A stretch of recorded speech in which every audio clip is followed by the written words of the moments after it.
మాకు నిజంగా చాలా బాధగా అనిపిస్తుందండి. నేను రాష్ట్ర అధ్యక్షుల్ని అలాగే పాలిట్ బ్యూరో సభ్యులను ఒకటే కోరుకుంటున్నాను.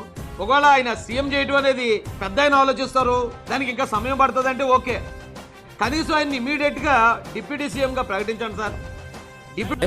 అంటే పవన్ కళ్యాణ్ గురించి డైరెక్ట్గా మాట్లాడితే ఈయన తెలిసి ఏం జరుగుతుందో అందుకని చెప్పేసి కొత్త నినాదం తీసుకొచ్చాడు. అదేంటంటే నారా లోకేష్ గారిని డిప్యూటీ సీఎం ఇవ్వాలని.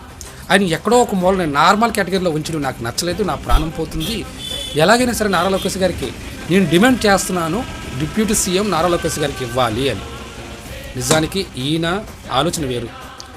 ఎప్పుడైతే పవన్ కళ్యాణ్ గారు తిరుమల తిరుపతి లడ్డు గురించి మాట్లాడారో అప్పటి నుంచి కూడా ఈ మహాసేన రాజేష్ గారికి పవన్ కళ్యాణ్ గారు అంటే నచ్చదు.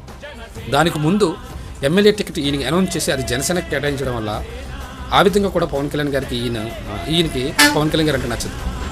ఇప్పుడున్న డిప్యూటీ సీఎం పవన్ కళ్యాణ్ గారిని తీసేసి ఆ స్థానంలో నారా లోకేష్ గారిని డిప్యూటీ సీఎంగా చేసి పవన్ కళ్యాణ్ గారిని సీఎంగా చూడాలని ఆశ అనుకుంటాను, నాకు తెలియదు. ఈయన ఎలా మాట్లాడుతున్నారో ఒకసారి చూడండి, పైన పెట్టాను.